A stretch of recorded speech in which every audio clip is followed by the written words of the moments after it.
several other global sports events.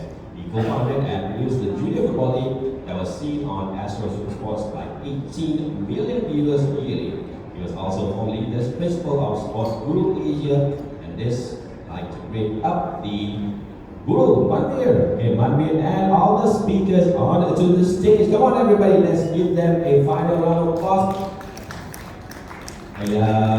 Orang beli teori, kita lah lagi draw lagi ha. Kita you and me. Alright, let's see on the screens, physically on the stage, we have 3 of the panelists, and we have another one, which is going to be online.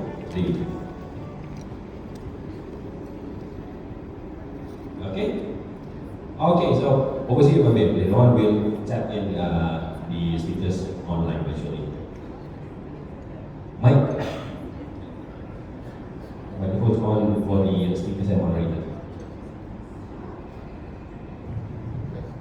Okay? Just, okay, this one's on. Thank you.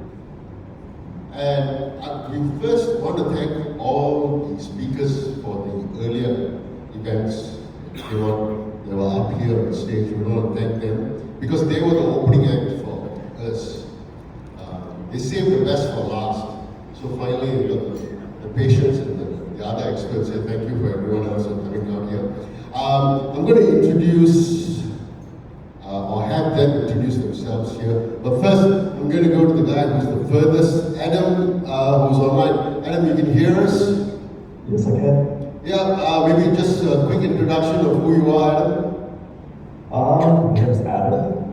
Currently serving as the Chief of Sport Health Leadership Center over at the National University of Singapore. And I'm here to discuss and learn with everyone today. Thank you. And Dr. Sarah? I am Dr. Sarah Karim. I'm currently working in hospital, but my current post is actually managing the primary business.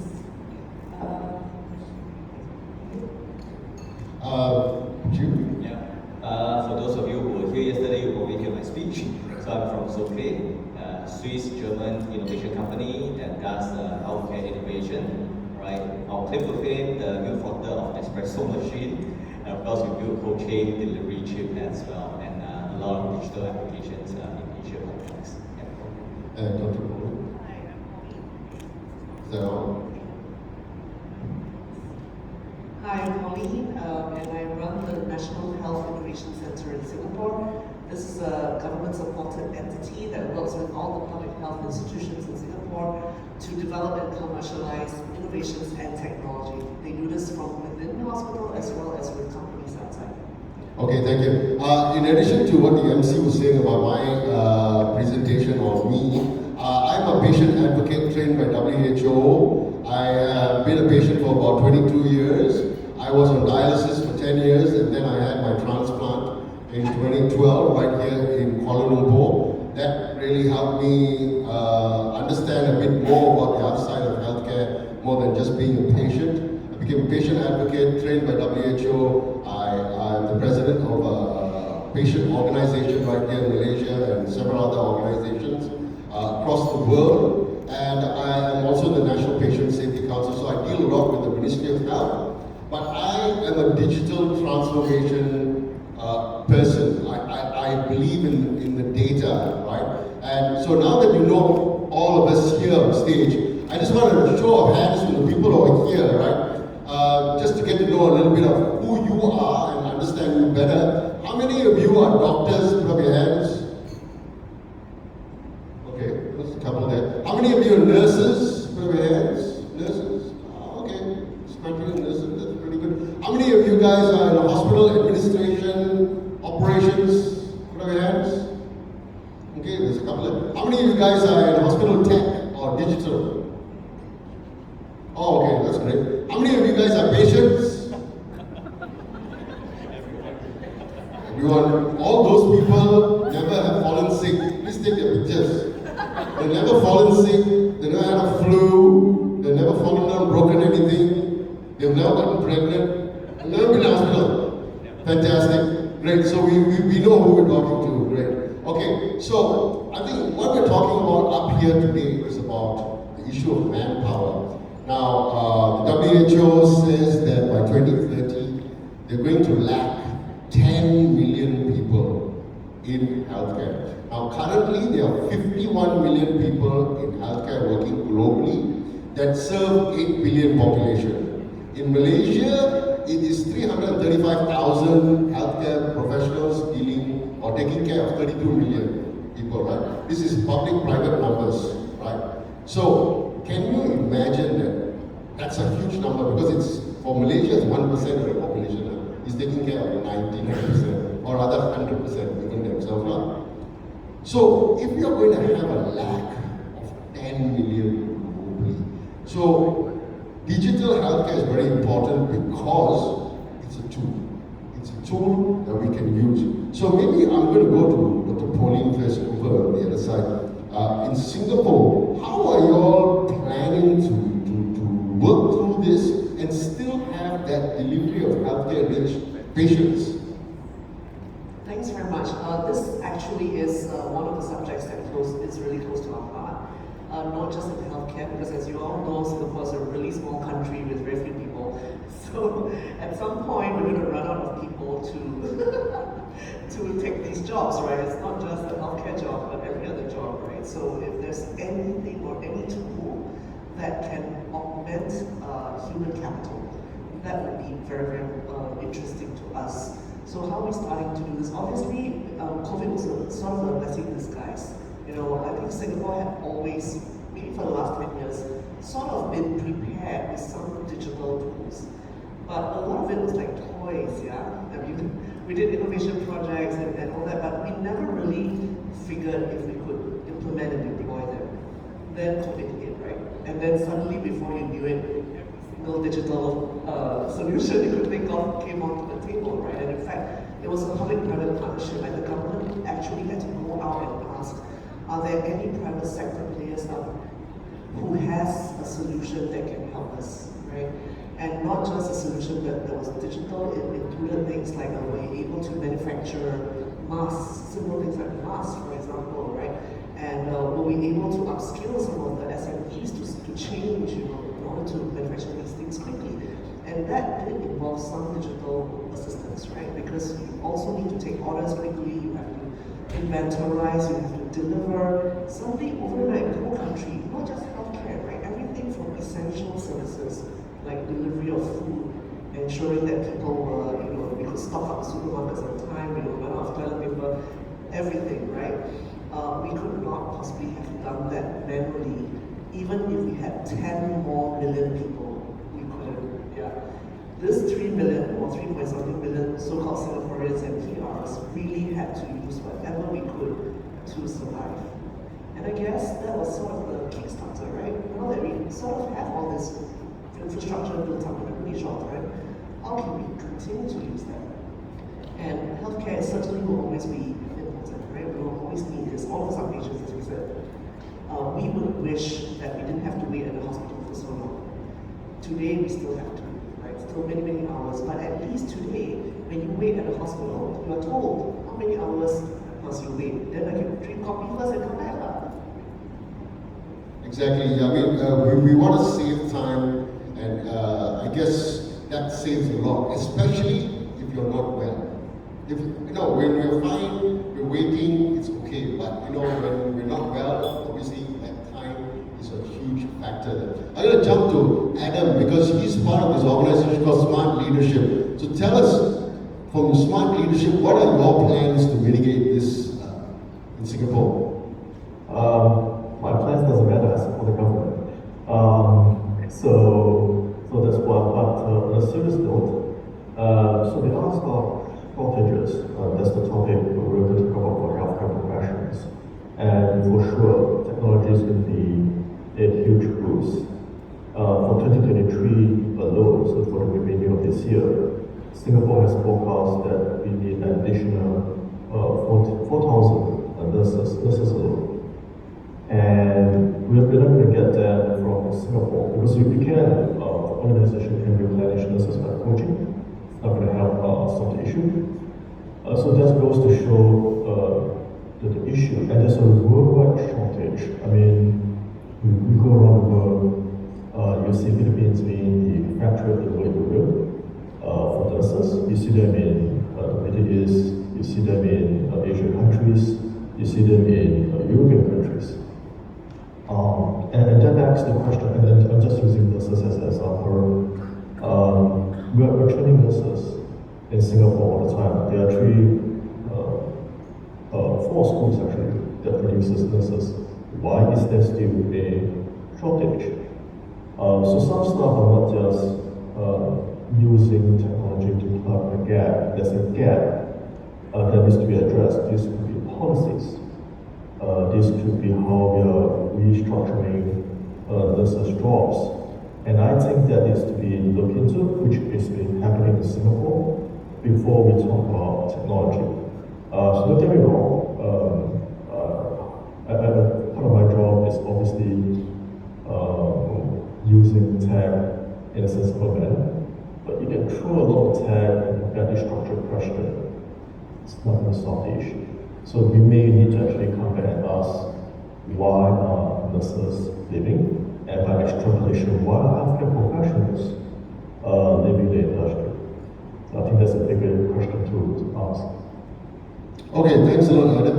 I'm going to jump to Dr. Sarah, who has the unenviable task of providing ambulances for the whole of Klang Valley, where we're talking about 3.5, 4 million people, which is basically in Singapore. We're supposed to do that here, and maybe Dr. Sarah tell us how do you plan to do this, and how will tech help, or digital health help? Thank you for the question. Interesting. First and foremost, I am an emergency physician. So it means that whatever the ambulance bring, whatever is stuck at hospital, with the branch of it. So we work through like this. The first thing is that the numbers that you have will be the numbers that you have. So technology actually is something that we are adapting to tell us when best use the numbers that you have. I can put an ambulance here, but will it be the best use of the ambulance and the resources that I have? So traditionally, we were looking at maps to find the answer. We were looking at previous data. But we know that previous data can only bring you to a certain level. And for the past 2 years, during COVID, you cannot use the data because there's a hiatus of data, and also what we call the probability and accuracy of data during COVID is all the lockdown and all. So in these 2 years, we need to jump from using historical data to assist us to jump into can we now analytical and prediction data. So the lot of tasks that I have right now is using the resources that you have. Can you make it better? So I think that adopting technology is important. And I'm happy that during the talks by many of the speakers from Asia, actually, is the inception of the term sandbox. So because we need to run with technology right now, we are now involved in sandbox. So people are now testing, and we are one of the testers of sandbox. And this is interesting because it opens up our eyes that technology can take me to jump a few steps forward, not steps, and teach me to run many steps forward. Oh, so it speeds up the process of learning. That's what you're saying. It actually speeds up the process of decision making. Okay. That's fantastic. Jim, you want to jump in because your background is in Singapore during COVID. You bring that to your new role at a global scale. Maybe explain that a little bit here. So I mean, maybe I tell a story first. Okay? Go ahead. So the story that I was sharing with the panelists is that I took on the Singapore role, which I call it COVID role.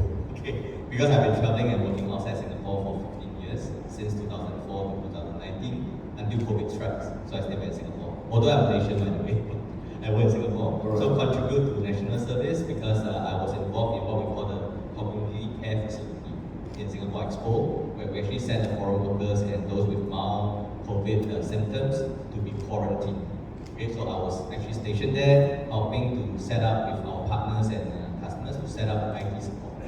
So I'm fully medical PPE trained, right? I can go into the red ward, right, to actually pass and do vital sign monitoring for the patients, right?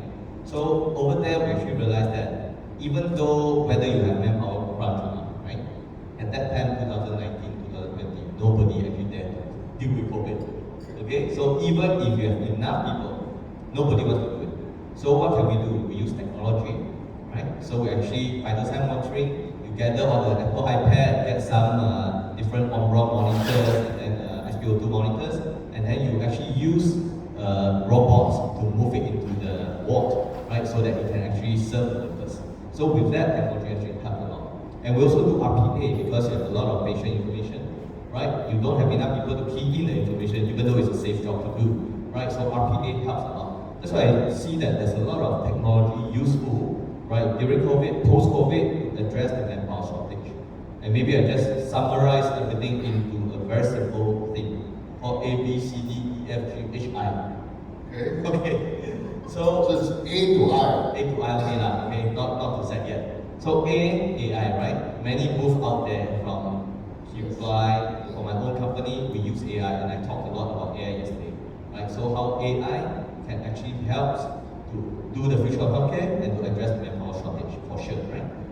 They are more precise with the ML machine learning algorithm. You can do pattern recognition, right? So that's AI. B is blockchain. So I was involved in a small project that we actually try to say, when you go in, want to do operation, you get a letter of guarantee. Then with letter guarantee, you need to do all financial counseling, do your test, then your claim, your government insurance, corporate insurance, personal insurance. So many paperwork to be done, right? If you have a blockchain-enabled information exchange, health information exchange, that would be super helpful, right? Solve the problems of every patient and also the third-party administrator who is actually processing all these claims, right? So B is another one that you can actually address the manpower shortage as well. C, very simple, cloud, right? Everything is going to the cloud, right? Solve all your expansion problem that you need more space, more processing power, run the very complex AI algorithm. So cloud is common, everybody knows, right? D is data. I think all the panelists here already mentioned how important data is, so I don't need to repeat. E is ecosystem. We already said how important is it to build an ecosystem. You don't want to invest your very limited, scarce manpower in things that other people have done it before. You should do through a partnership to build an ecosystem for healthcare. FG, 5G. Okay, simple one. I teach 5G also. Okay. So I have my friend from Nolix, the autonomous vehicle running around, right? That is with 5G, it can be even faster, and you can run without planning on that. Address the manpower shortage issue. So during COVID time, we were even thinking of that, sending the laundry, right? Instead of people carrying, the nurses carrying, sending laundry between building to building. So that's very helpful using 5G on autonomous vehicle. H, I'll come back last. I is IoT. Again, IoT, we know all the benefit that IoT can bring, right? Continuous monitoring, collection of data, and then proactive alerts in terms of addressing the manpower shortage and monitoring of the chronic disease, right? So all these are different technologies, if you ask me, that help to address the manpower shortage in the healthcare industry. But cannot forget, the most important thing is H, human-centered design, right? Well, you have all the technology without a human-centered design, you will have a poor patient experience. The adoption rate will be very slow with all this technology. So I'll say A, B, C, D, E, F, G, H, I, of future of healthcare to address the manpower shortage. Oh, you put it very nicely. Thank you. And that was very easily. I don't know whether you got that, but I'm quite sure there's a recording of this somewhere. And so I gotta ask you. I mean, you're mentioning all these things. It's great, but it brings me to the next point. Polly, I'm going to shoot this question at you first. How? I mean, you have to prepare the staff at your hospitals or in your healthcare to be able to integrate these systems in, right? So how do you finance that? Are you dependent on institutional funding from the government, or how do you go through this process of making sure the staff are trained to use these new tools that makes life easier for them and ultimately the patient? Okay, I guess I can't speak for all the hospitals because they certainly have their own budgets, right, in order to maybe hire or or to use digital tools, but what we do at the NHIC is to help support that.